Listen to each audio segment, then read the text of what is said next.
Hey there, I'm Bocchie, and let's play some PokeMMO. Meet Kurome.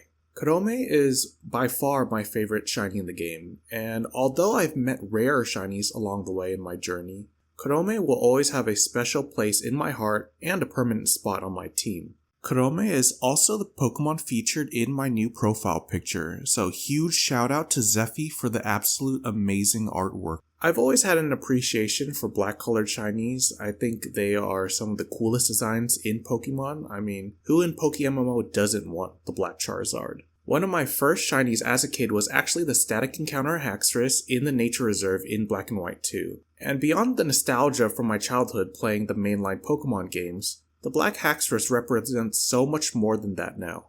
It represents my social connection to the PokeMMO community. I started PokeMMO in November 2023 and didn't really think too much about the MMO aspect while I was completing the storylines until I saw one of my current teammates linking their shiny Axew for the first time, followed by a community GG's train, and them talking about how relieved they were to escape the cave. The cave in question being the guidance chamber in Unova. Now when I finally did the shunt myself, I met so many amazing people in the shiny hunting community, some of which I call my teammates today.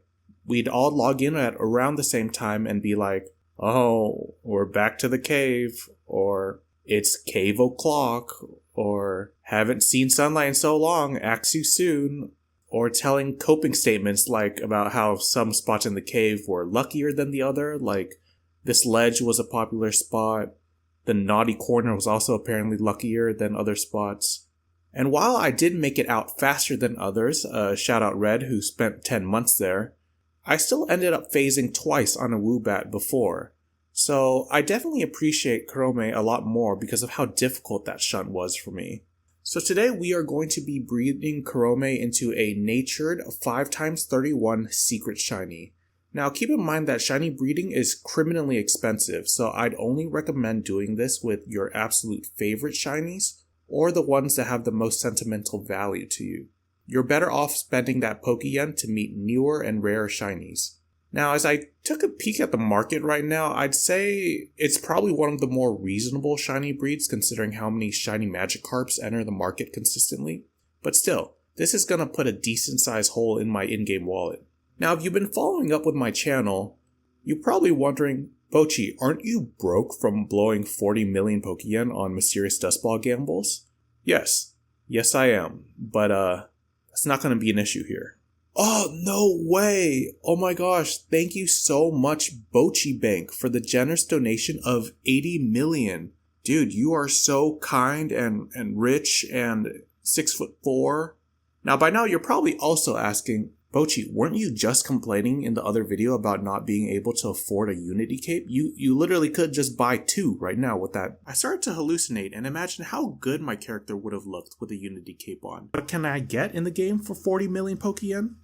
Probably a Unity cape to match my teammates, but hey, sometimes you gotta scratch the gambling itch. In game, of course. And to that I say, trust the process. Hey, there's a level of priority here, okay?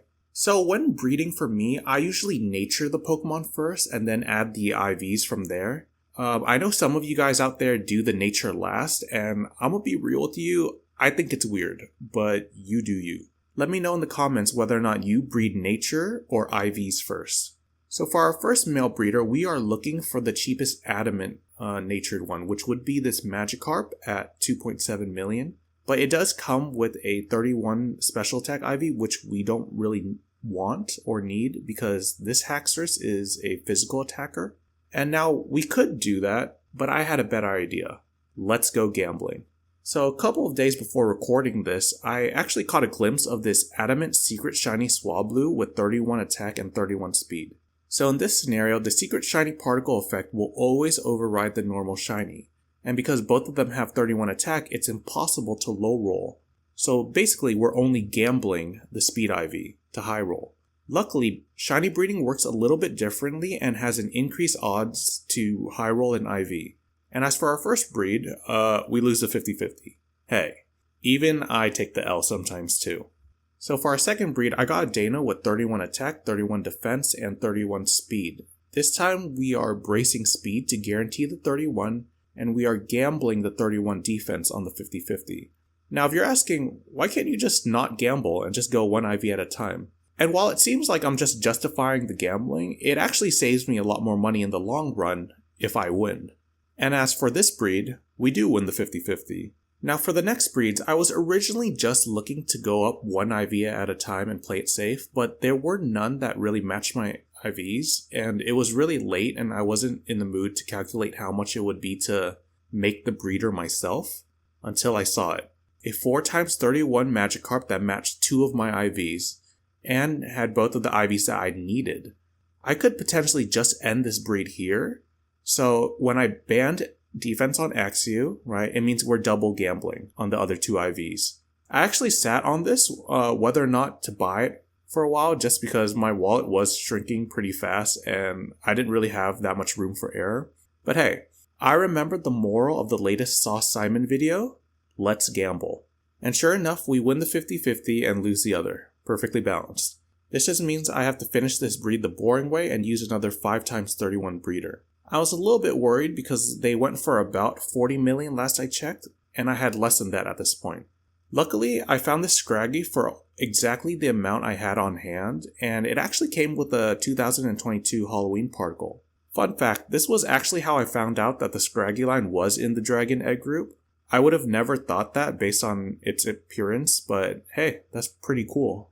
Though it was a bummer having to spend an extra 38 million that could have been a Unity cape, I'd like to say, hey, the memories and the thrill of gambling are both priceless.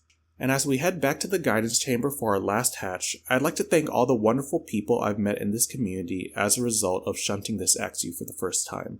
You guys are at the heart of what makes this game so fun to play. Much love to you all.